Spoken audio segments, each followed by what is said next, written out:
I'm here with the man, Luke Broyles, in the flesh, the man who got me into Bitcoin. Remember that tweet that you had a couple years ago? Really? That opened the door for me to start moving my time and energy into Bitcoin. So I just want to start by saying, thanks, man. You had no idea who I was. We booked a ticket to El Salvador together, and You did? the rest is history. I'm now making a documentary film in Bulgaria, which we also went together. So anyways, what I thought would be most valuable is to make a 10-minute episode that we can share with someone that can at least give them some of the basics of what Bitcoin is, maybe dispel some of the myths of what it's not. So big question, what is Bitcoin, Luke? Yeah, let's try to keep it in 10 minutes. So what is Bitcoin? Well, Bitcoin is just a number. You can't eat it, you can't drink it, you can't sleep in it, you can't do anything with it. It's just a number, it's imaginary, there's no intrinsic value. And that confuses a lot of people because they're like, why is this number just going up and up and up in value? Why are people willing to pay money for it, right? Like real money, right? Like dollars and stuff, right? Why are people willing to sacrifice that for Bitcoin, right? And it confuses a lot of people because they're not wrong, they're right. It doesn't do anything, you can't eat it. But at the same time, the money you're spending for that Bitcoin, those dollars, or here in Colombia where we are right now, there's local currency here, right? There's pesos, there's yen, there's yuan, right? And my point is that all of it is just numbers, right? Dollars are just numbers. You can't eat dollars, you can't drink dollars, you can't sleep in dollars, right? And so every criticism about Bitcoin that, oh, it doesn't do anything, there's no utility, I can't do anything, right? All that's true, you're not wrong. And I think a lot of people in Bitcoin try to make it like, oh, well, you're wrong, you just don't get it or whatever. But the reality is that we gotta give people credit. And they're intuitively onto something, right? Like Bitcoin doesn't do anything, there's no utility at all.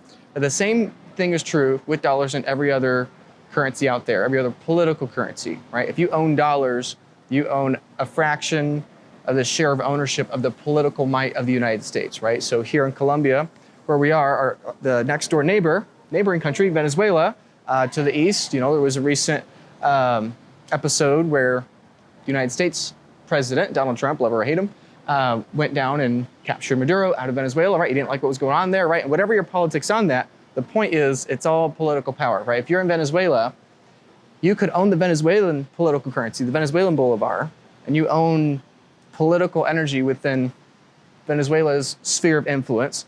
But the reason why the dollar is more valuable is that the American president can boot out the Venezuelan president or dictator whenever they want, right? But the vice versa isn't really true, right? And so my point is that every other currency in the world is some variation of a political currency. Some are much better than others. The dollar objectively is the global dominant political currency. That's the one everyone wants, including down here. People want dollars, they don't want local currency, right? And so I think regarding Colombia or Venezuela or elsewhere in the world, I think Americans have a unique benefit when compared to the rest of the world because we're a lot richer, right? We can afford to travel and, we have fresh water on command, right? Like down here, you have to get bottled water or whatever, right? So Americans have the benefit in that we're a lot richer than the rest of the world, but we have a disadvantage in that we're very biased by our American filter. And so let's say theoretically you lived in Colombia or Venezuela or somewhere else. What you would see if you were pricing the dollar in terms of your local currency is you would see the dollar going up in value. So in Venezuela, as an example, if you were pricing American dollars, American political currency, in terms of Venezuelan bolivars, you would see every year that the dollar is doubling and doubling and doubling in value just every single year. But it would not be accurate to say that the dollar is going up in value. It's that the bolivars are going down. If you lived in America, you would know that the dollar is not going up in value because you go to the grocery store, you use your dollars for real world energy things, and you realize that it's not buying you anymore. Okay, so to understand Bitcoin, you need context, I think. That's why the Bitcoin Standard is the book that helps many people understand how the money system itself works and how fiat fails 100% of the time over the long enough time horizon. So I guess the question is, what is the problem that Bitcoin solves and how does it solve it? Right, so the problem I'm getting at is that everything's relative, right? You could price dollars and yen, you can price pesos and euros, you can price Bitcoin, this and that, whatever, right? And so at the end of the day, it's all made up, it's all numbers. And so what is the set of numbers that is most useful? Why are dollars more valuable than bolivars or euros or anything else? It's because they are the ones that are debased the least. They are the ones that are printed the slowest. Your dollars are worth less because they're printing money and blah, blah, blah, and whatever. And as much as we have a right to complain about that, the dollars are printed at a slower rate than everywhere else in the world, right? And so the dollar is going up forever when priced in every other political currency. The dollar is going up when you price it in Chinese currency. It's going up when you price it in European currency. It's going up when you price it in Colombian currency. It's going up in everything. But the one thing that the dollar isn't going up against is Bitcoin. And so most people, when they're new to Bitcoin, they look at Bitcoin from where they're standing, which is from the dollar perspective, and they say, Bitcoin's going up. That doesn't make any sense. There's no utility to it. But really, it's that they're so close to it, it's just they're not looking from the other vantage point. If they were looking the other direction from the dollar perspective, they would see, oh, dollars aren't going up.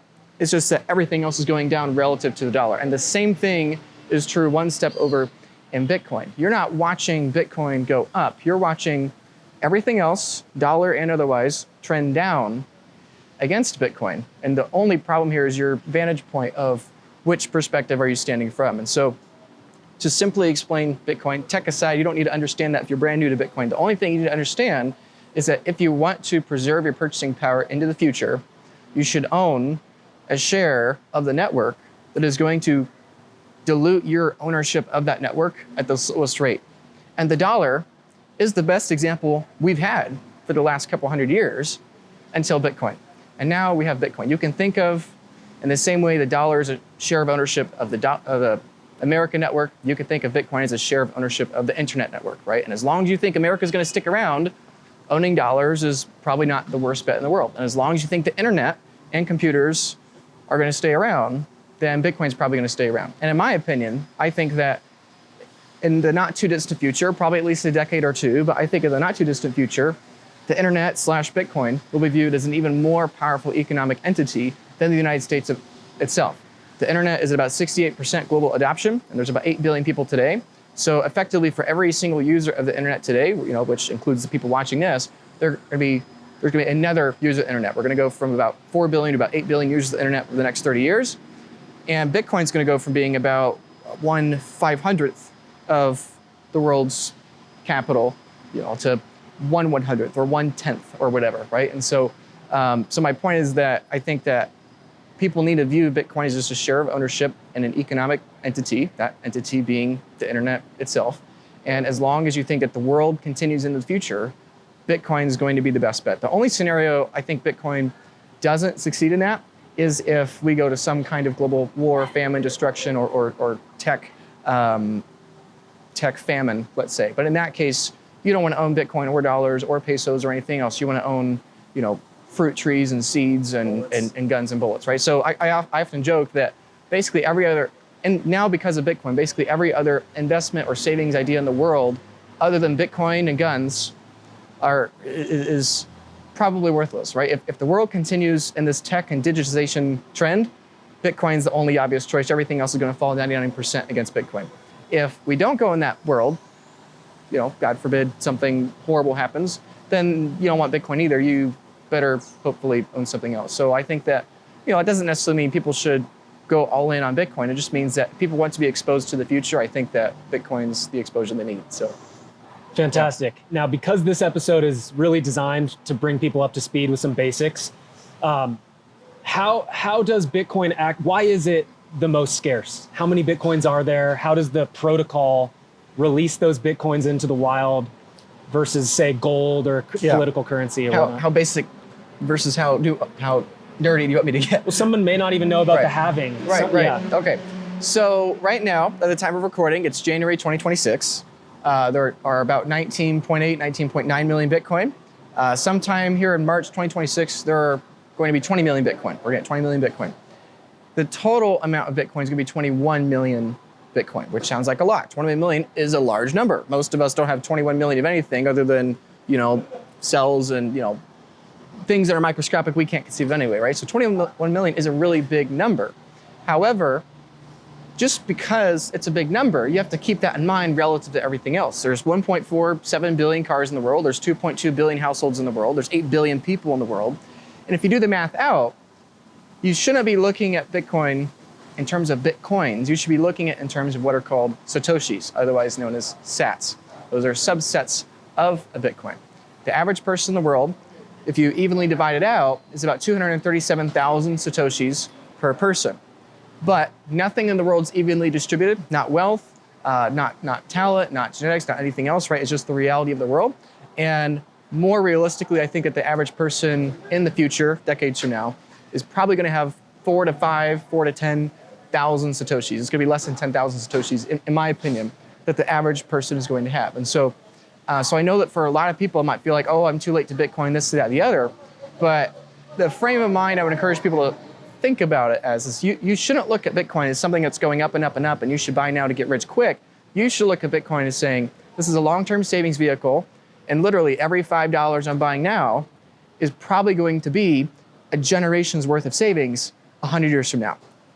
If you don't want to wait 100 years, you should probably buy more than $5 of Bitcoin, right? So it's all about trade-offs. If you want to wait less time, you should have a larger capital allocation. If you're willing to wait more time, then you don't need as much capital, right? Really you need a very small amount of capital if you're willing to wait a very long time. Most people don't want to wait a very long time because at the end of the day, the reason why Bitcoin's important, people should care about it, is that it is going to help you buy back your time in the future as much as possible. You're basically owning a share, owning a fraction of the future, right? If we could travel back in time 2,000 years and buy 1/21 millionth of the future, that was a very good bet, right? And even if that was 20 years ago, right? Like whether it was 20 years ago, 200 years ago, 800 years ago, 3 years ago, buying a fraction of the future is a very good idea as long as the future doesn't implode, right? Which again, in that scenario, you want the guns and the bullets, right? So that would be, anyway, I remember exactly the question. But yeah, all I just say is that there are 21 million Bitcoin. They get released because of the protocol. So we know, everyone in the world knows, because of the open source nature of the protocol, what the monetary policy is going to be of Bitcoin. Yes. Whereas in fiat, the Fed comes out and determines the price of money, what you can borrow at, how much they're going to print. So people are sitting on the edge of their seat for Jerome Powell to come like, oh, he's wearing a red tie, therefore he's feeling bullish. Like there's just so much misallocated capital and just a lot of problems in the current fiat system. And the other thing I'll add is there's 100 million Satoshis in every Bitcoin. So if you're new to Bitcoin, you say, I can't afford $100,000 unless you're doing pretty well for yourself in the fiat game. But to your point, if you can buy 4,000 or 10,000 Satoshis for today, what, $5, $10? Yeah, $10. It's going at some point to be generational wealth. Like that's how like early 100 we are. years from now, so a long time. Sure. But if you don't want to wait 100 years, you should buy 100,000 sats. Should buy or a million sats, or 10 million, or 100 million, or a billion, or 10 billion. 100%. You should buy more. And then the other framework that I try and share with people is the stack, study, hodl. Okay, so you start by stacking. You're not going to learn about Bitcoin unless you have some skin in the game. So when someone asks me how much Bitcoin should I get, I said just get $100, $50, whatever. Like it's not going to be painful if it goes. Like you just something to pay attention to. Yeah. And then the foundation of this virtuous cycle is the learning element, right? Yeah. Because if you are watching Bitcoin's volatility in terms of dollars, you're looking from the dollar lens. It can be stressful. Mm-hmm. You might think you're losing money. You might sell at a loss. Yeah. But if you have the foundation of understanding Bitcoin, then that makes that dip or that decrease in terms of US dollars the opportunity to buy more sats at a lower price. Yeah. Yeah. If I could add to that, everything you said is true. I think for beginners, if I could add to that, I think something that's important for people to understand, because it's a common criticism. It's like, well, what's the point of Bitcoin? You just buy it and hold on to it and hope to go up. And yes, you're not wrong. If for one that says that, they're not wrong, right? And the thing I would say to that is that there are different stages for adoption, and we are very early to the stage of Bitcoin being used as a savings vehicle. This has been true with gold and everything else. And so the reality is that for people, it might seem like, oh, Bitcoin being used as a global standard of currency when I go to this store, that store, every day, that might seem like a very long way off. And I would say to one that would say that, you are definitely 100% right. I think it's going to be, frankly, the better part of a century until it's more commonly used, just like dollars or credit cards are today, right? But it's different phases, right? So Bitcoin needs to become a globally recognized store of value before it's a medium of exchange, right? So as a global store of value, Bitcoin's about 1/500th of the world's capital already. So it's doing pretty good. It's at 0.2% of the world or whatever, right? But Bitcoin as a medium of exchange, the Lightning Network, which is a lot of what you're talking about, is a percentage of that tiny percentage, right? So of the entire Bitcoin network, the Lightning Network is way sub 0.1%, right? So Bitcoin is a store of value relative to the world. It's just as early to that as Bitcoin is a media exchange within Bitcoin, right? Very few people in Bitcoin are using that. So all I have to say is that in the same, my point here being that you don't need the internet to achieve 100% global adoption before it radically changes your life. Like I said earlier, the internet is only at 68% adoption. That's one of the reasons why I say that. Most people don't believe. That statistic blows my mind. Yeah, most people don't believe me when I say that, but it's like, it's easy for us to forget that because almost everyone watching this video is living in the internet economy. And so they're forgetting that they're internet standard. Right, Yeah. so they're forgetting this thing's only, whatever, 30, 40, 50 years old, and there are billions of people outside it, right? So my point is the same thing with Bitcoin, is that Bitcoin might feel like it's 100 years away from having 80% global adoption, and you're not wrong. But by the time Bitcoin's 5% global adoption, it's gonna change the world. By the time it's 10% global adoption, your job, your career, your industry, as you know it, probably will have rotated into Bitcoin or something, right? And so, you know, it's the same concept. It's really important people understand this because your life is not going to change when Bitcoin's at 80 or 100% adoption. It's going to change if you're in the Western world. It's probably going to change by the time it's 2 to 5, 8, 10% adoption, right? Yeah. And so that period is, I think, a much shorter period of time, you know, let's say 5, 10, 15 years, whatever it is, right? And so that's why it's important people understand, because even though this is going to take a very long time for the total adoption curve, and we're only going to probably live on a tiny fraction of that adoption curve, that's still a radical change in your life, right? The internet has radically changed people's lives in the last 30 years. And most people watching this, I mean, for me as an example, I was born, you know, whatever, 10, 15 years into the internet age, right? And like, you know, my life's changed 3 or 4 times over because the internet, and the internet's changed over and over and over. So anyway, yeah, that would be something else I would encourage people to think about, is that spending Bitcoin is important, but at the end of the day, though, the stage we're at is store of value, and that's where people should start, because that's just the growth phase Bitcoin's at right now. Absolutely. I'll not get too technical, but Bitcoin was a medium of exchange before it was a store of value. Sure, yes, yeah, because right, it was, technically, yes. The first use case was being able to transact on the internet over the Silk Road and buy goods and services that are otherwise not available.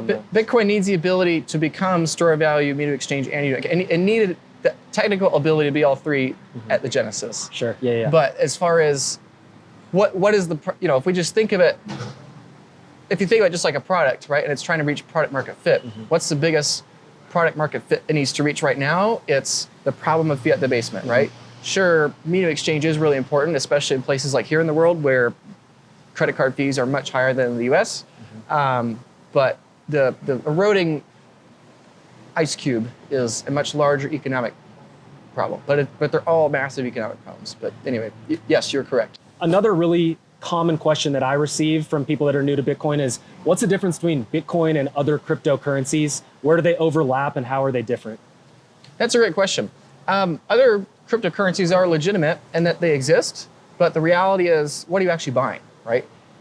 Sure, they exist, and sure you can buy them, and sure they may legitimately go up or down in value, but you have to take a step back and think from first principles, what are you actually buying?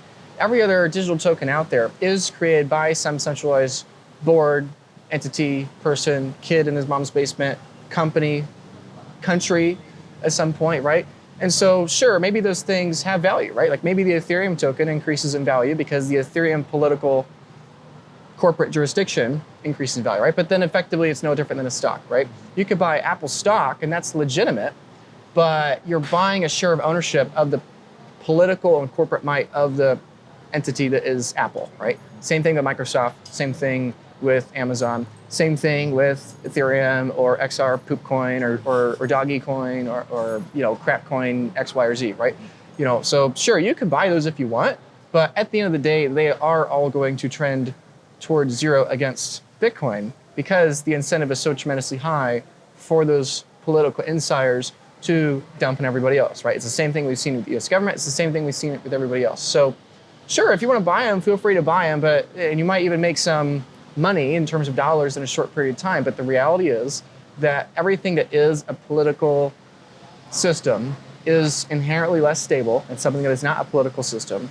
And so therefore, it will trend down against Bitcoin. So sure, if you want to use that to trade, go for it. But I am telling you, there is a 99.9% 5% chance you are going to lose money, and it would be much more advantageous to you and to your peace of mind to taking that capital, buying Bitcoin, focusing on Bitcoin, let everything else trend to zero. About 1 year ago, actually, as an example, was the Trump meme coin. I remember people asking me all about the Trump meme coin when he was elected as president, right?